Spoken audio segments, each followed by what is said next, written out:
The issue of Brexit is a very important one for the sovereignty of the UK. And one of the major things that we have to consider is the Lisbon Treaty, something that we are already signed up to. So in this whole Brexit debate, are we leaving, are we not? Are we getting an effective leaving, an effective departure with complete sovereignty? Are we not?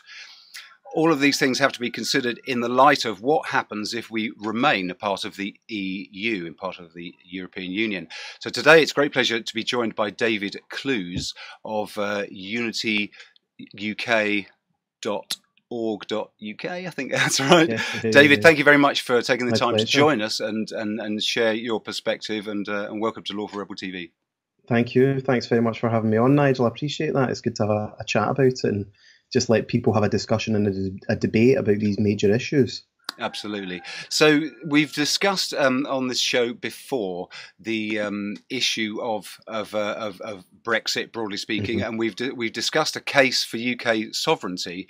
But what we haven't really looked at is what actually happens if we remain in. Now, I gather you've read the Lisbon Treaty. Can you give us, maybe start us off by letting us know how you got into this, really, and then to broadly introduce us to the Lisbon Treaty, and I'll pick your brain as we go. Well, I set up UK Unity about a year and a half ago, and it was to be a grassroots movement because I'm not saying I'm a guru or can read the future, but I had a feeling that we would get screwed over Brexit, and we have been. During that time, I myself and a colleague, we realised just how bad the media was and how biased it was. And like you, we've seen a market there for people who want journalism and stories that the mainstream media are ignoring. So we also set up Unity News Network. What we want to do is just provoke discussion and debate with Unity News Network. And we're not actually trying to be overly biased, because I think that's what, well, you look at the mainstream media, how biased that is. And this Lisbon Treaty, it's interesting because, you mentioned, we were talking earlier, people just say, oh, it's a conspiracy theory. Well, you can't just say that without showing evidence to be the case. And that's why people are so sceptical. There is no trust of the EU, of the British government, or of the mainstream media. No, none at all. I agree. I think it's also not just about bias. It's because I think there's validity in presenting this side of the argument, which is necessarily biased, and then hearing the other side, which should necessarily be biased the other way. What is damaging is the mainstream media pretends to be unbiased. It pretends to be objective when it, in fact, is selling one side of the story, and that's the disingenuousness that I think really offends a lot of people.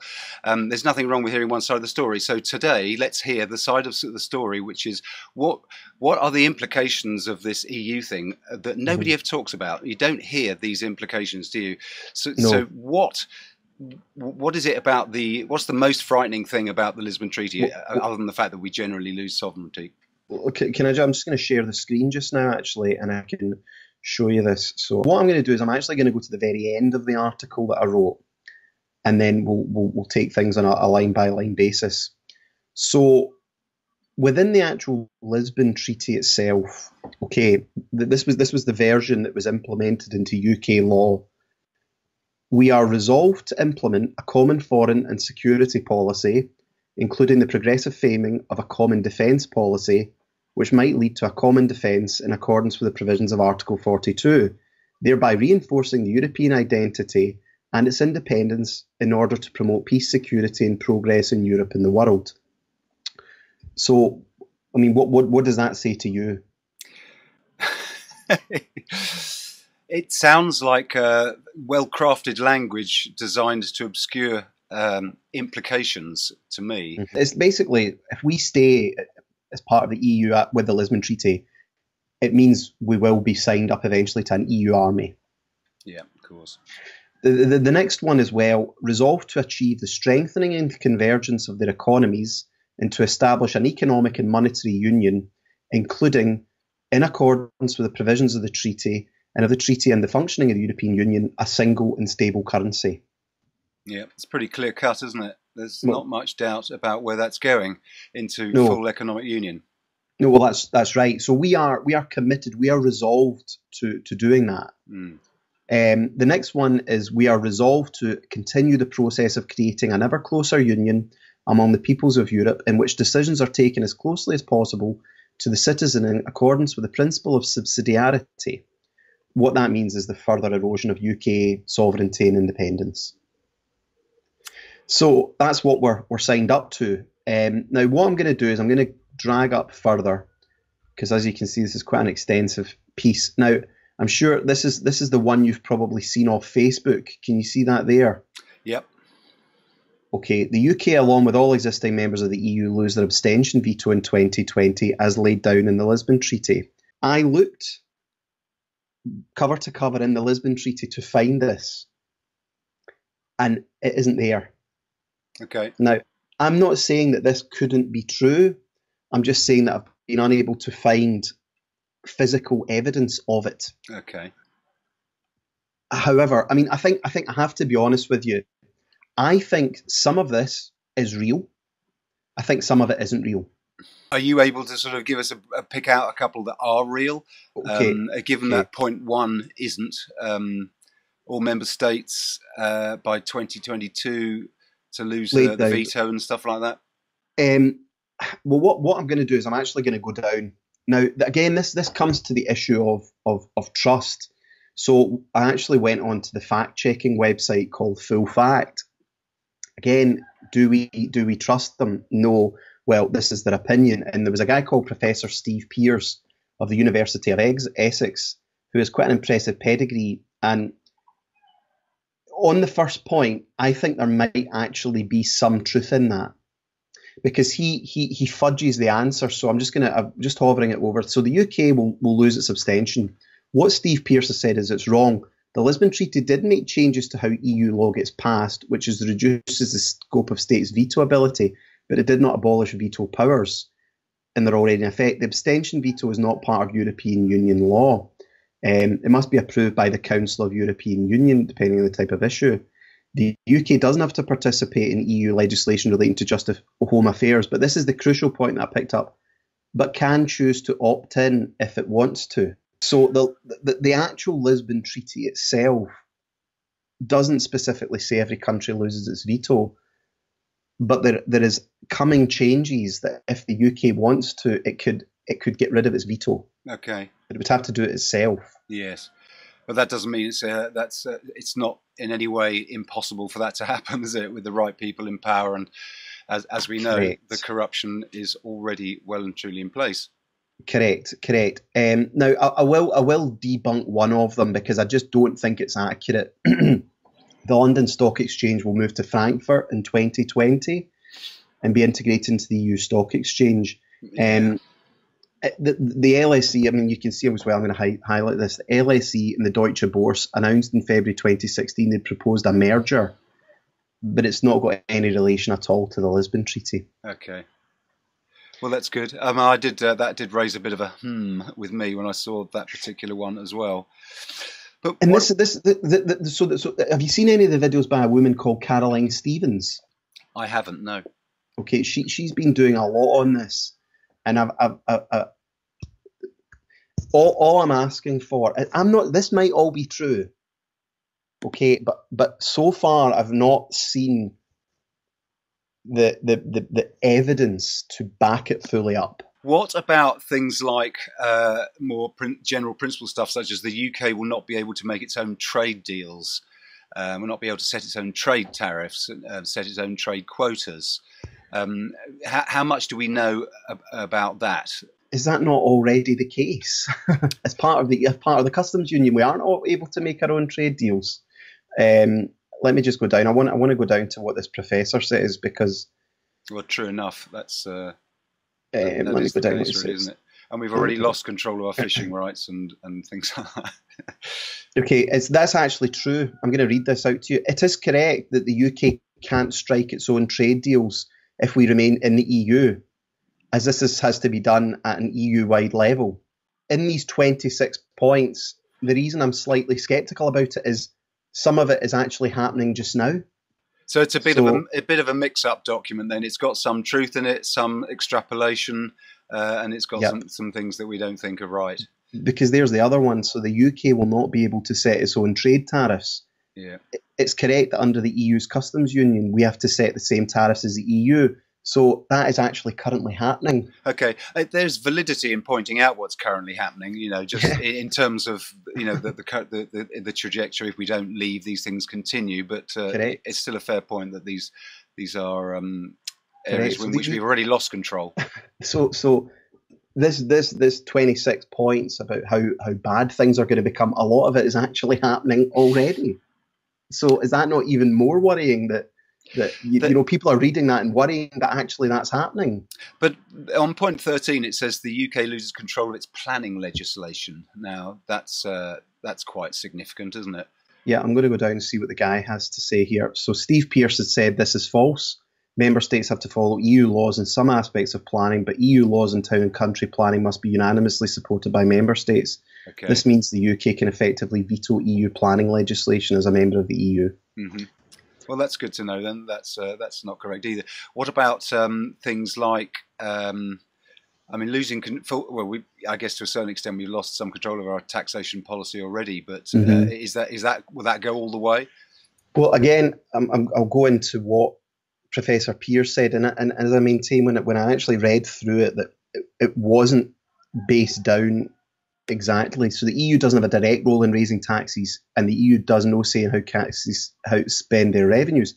However, the EU does oversee national tax rules in order to ensure they are consistent with relevant EU policies. Well, there you go. So we already don't have control of our national taxation. No, that's interesting. So they're allowed to follow certain guidelines, should we say? Well, they have to, or else they'll face serious penalties. So there it also says all member states have to have broadly similar rules and minimum rates on VAT, petrol, tobacco, and alcohol. So even before 2020, according to this theory, we don't have control of that. It is interesting. I'm sure the more we dig, we could probably uncover the fact we're a lot less free than most people think we are, and that's really the takeaway point here. Correct. Correct.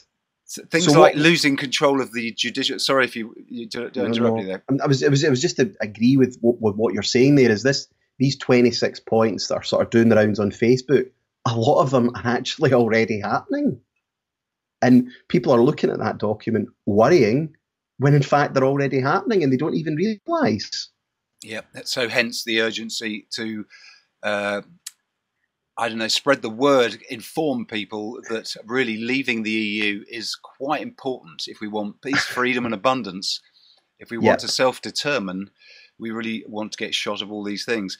What about the idea of losing control of its judicial system? I mean, that sounds a bit absolutist, and I imagine to some degree we already have, you're going to say. But correct. Is that going to go all the way? Is the European Court of Justice going to I believe that is in the treaty, isn't it? Somewhere that it will supersede national... The sovereign power of justice in the UK is the European Court of Justice. That is the highest law of the land. Okay. So it already is. Yeah. So I don't, again, I've not found any evidence, but I think EU member states will still maintain their own individual laws, but they are still subject to ECJ oversight. Right. So that's already happening. Yeah. And this is, I think, an important point that needs to be made, is that whilst all of these points in this document that has been rubbished, the one going around on Facebook, and it clearly has some validity, because although some of these points sound rather general and vague, you could say, they do offer an insight, if you like, into the direction that all these policies are going, and that is not incorrect.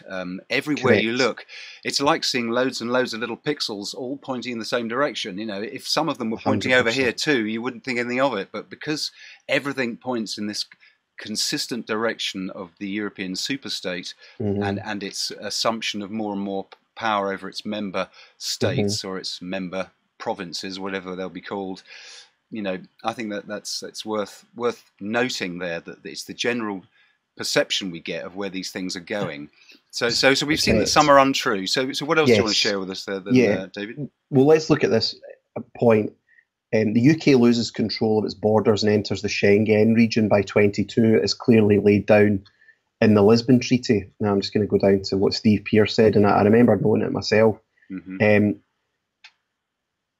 We aren't part of Schengen, and it doesn't actually say anywhere in the Lisbon Treaty that we have to join Schengen.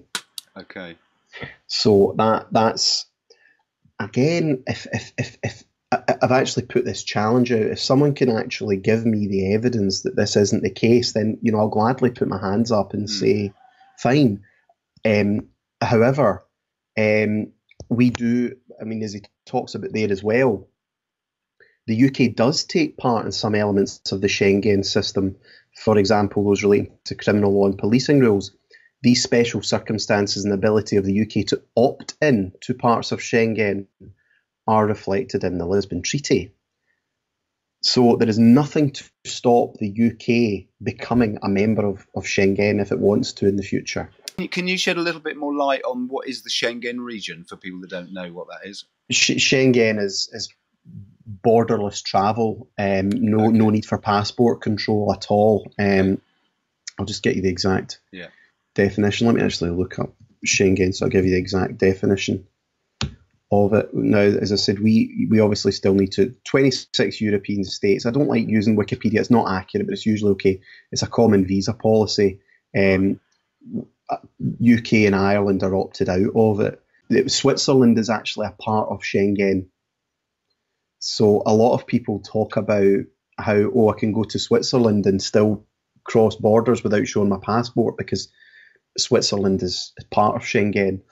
See, if I lived in continental Europe, I wouldn't actually mind about Schengen because it's actually probably a better way of doing business. You can travel visa free and you can move goods. But the problem comes with with giving away too much of your sovereignty, which is what we've done basically. I think I should go into the point as well that all member states must adopt the euro by 2022, and any new member must do so within 2 years of joining the EU. Again, within the actual Lisbon Treaty itself, there is nothing to say that.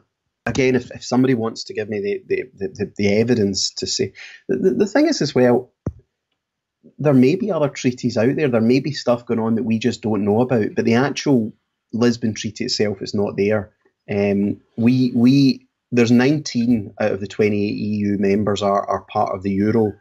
And I mean, I think there's countries like Poland, for example. They're not part of the euro either. But I think the longer you stay in the EU and the closer it goes to integration, the more obliged you would be to join the euro.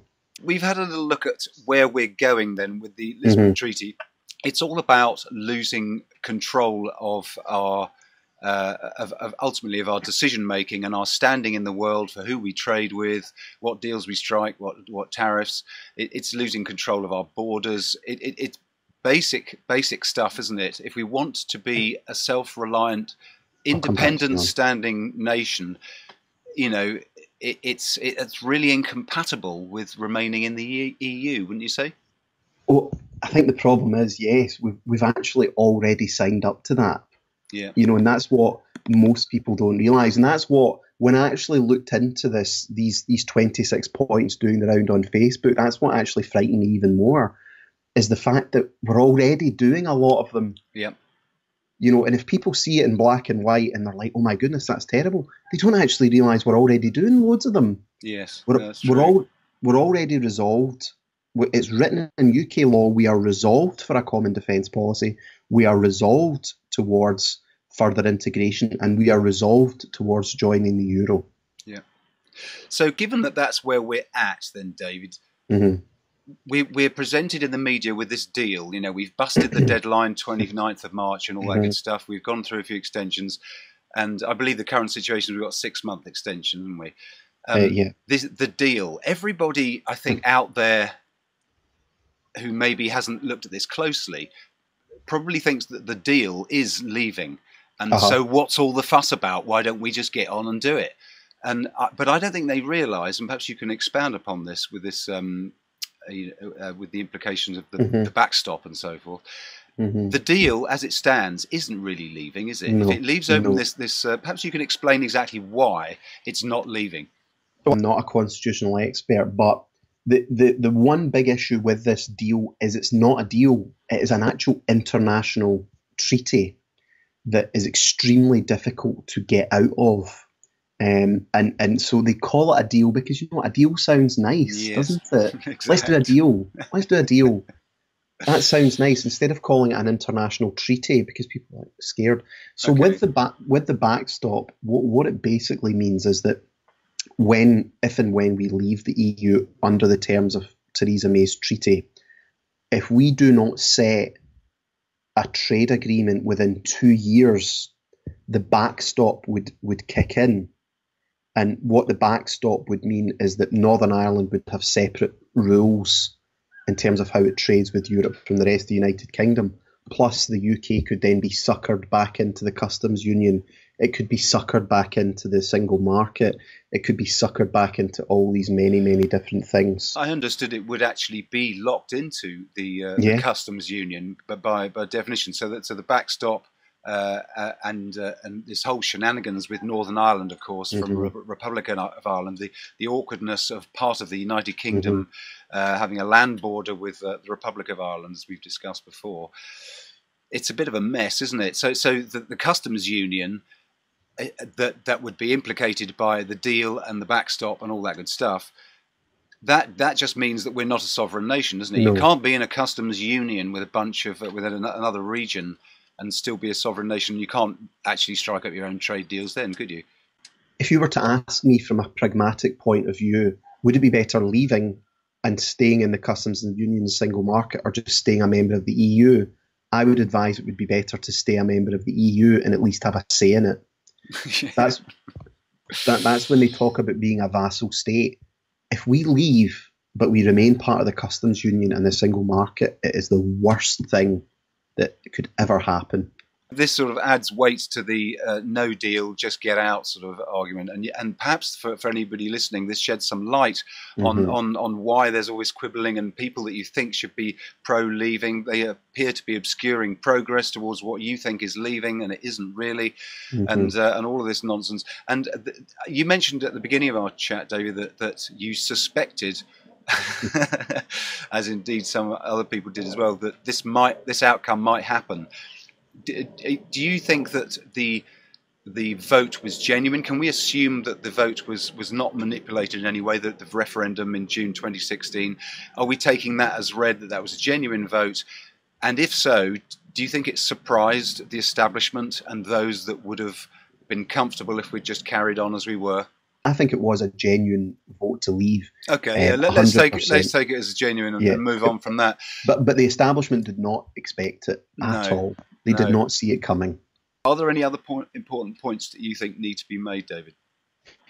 I think the reality is, if you're going to leave the EU, you have to leave it entirely, which is, we discussed, it has to be a clean break.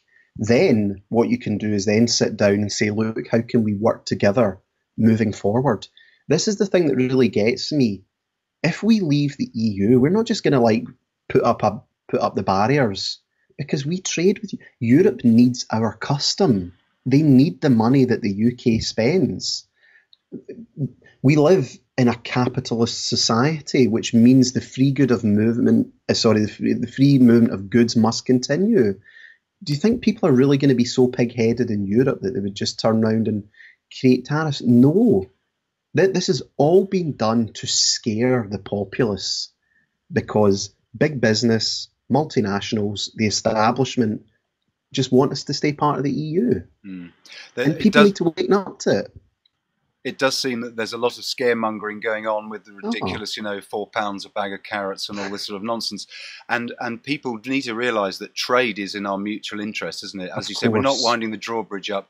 And ideally, if we could, aside from the fact that striking a deal with the people you're going to leave has always seemed odd to me, I don't see why we shouldn't just walk, basically, and then say, well, do you want to negotiate a trade deal? Let's talk.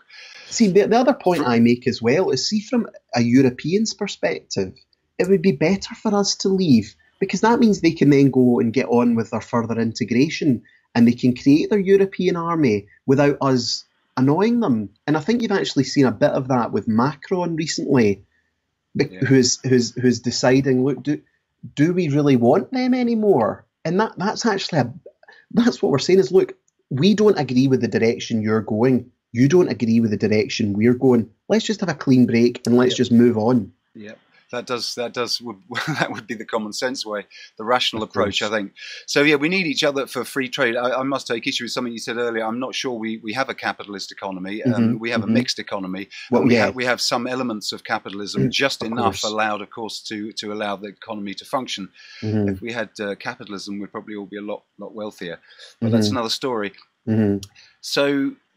So we're in this position there where we're trying to extricate ourselves from Europe. We're trying to make Brexit happen. What do you think? Where are we going with this latest delay, and what are the implications of that?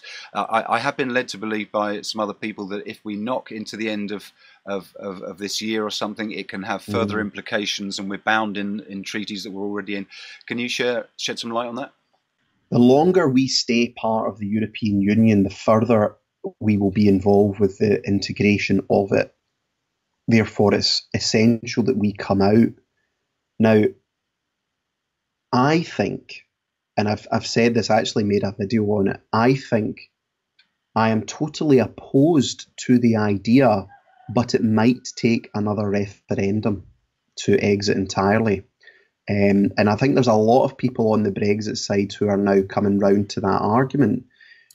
There is worries of, because what you would do is you would say, look, should it be a Remain or a WTO Brexit? I think the WTO Brexit would still win comprehensively. Yeah. And by that you mean, just in case anyone doesn't know, we literally walk away from Europe and we trade according to WTO, World Trade Organization full rules. Brexit, full proper clean Brexit. And my kind of argument on that is that what Theresa May is proposing, what the Labour Party are proposing, is actually worse than staying in the EU.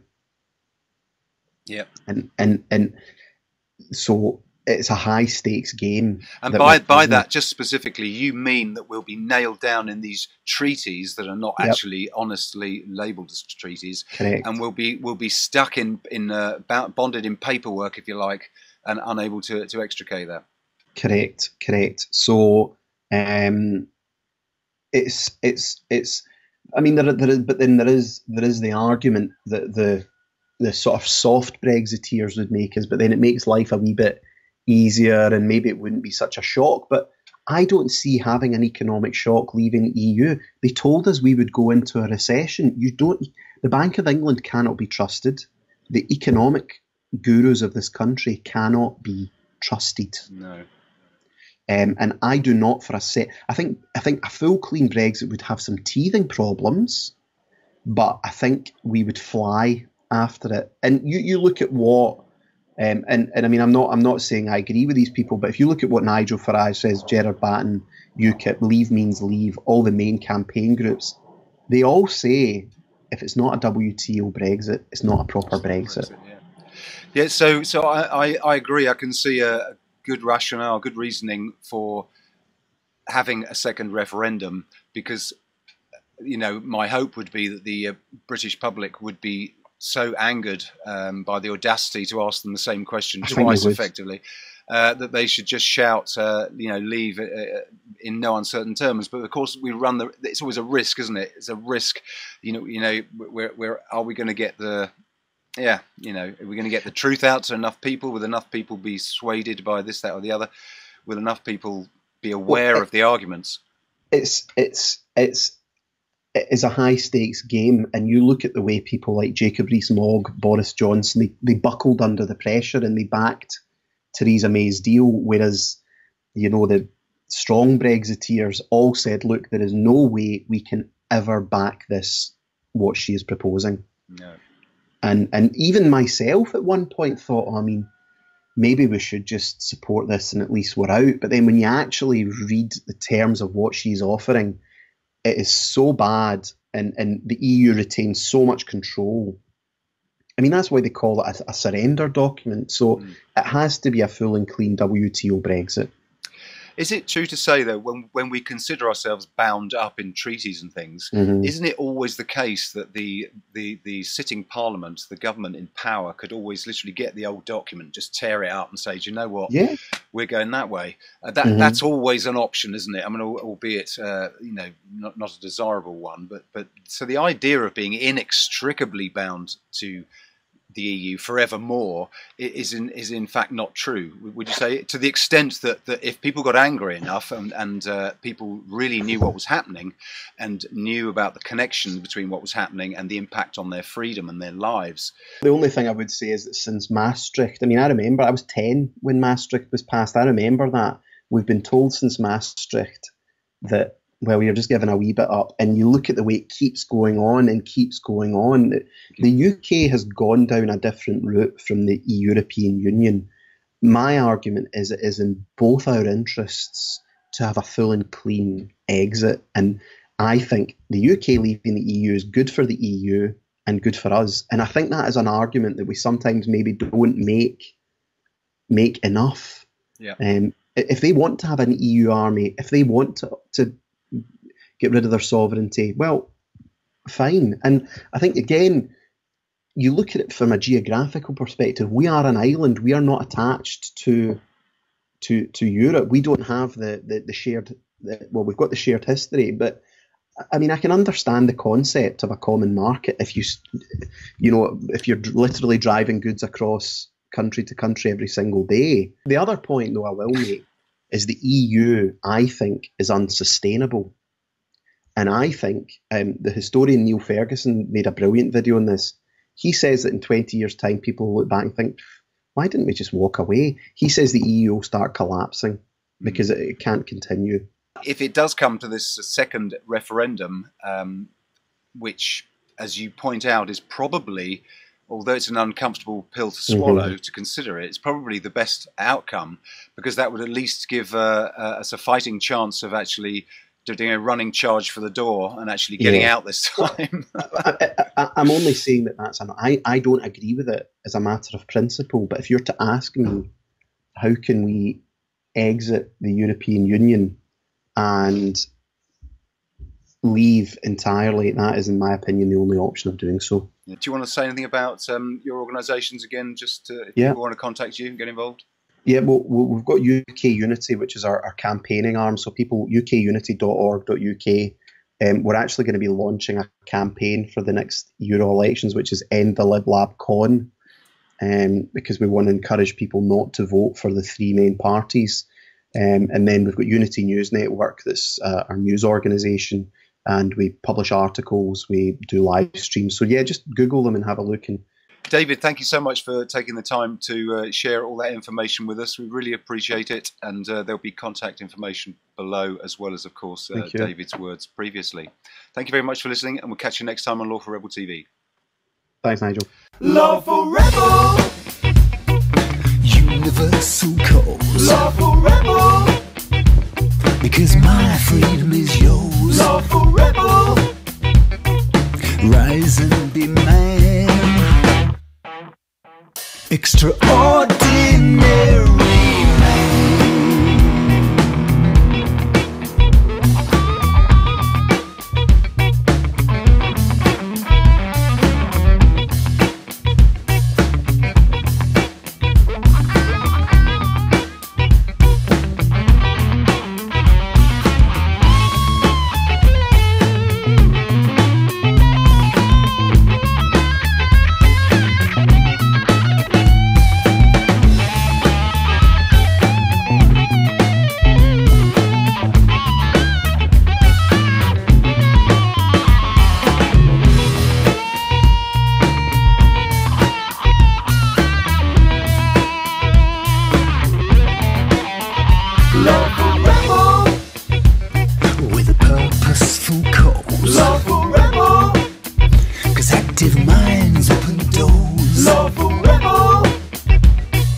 You see me where I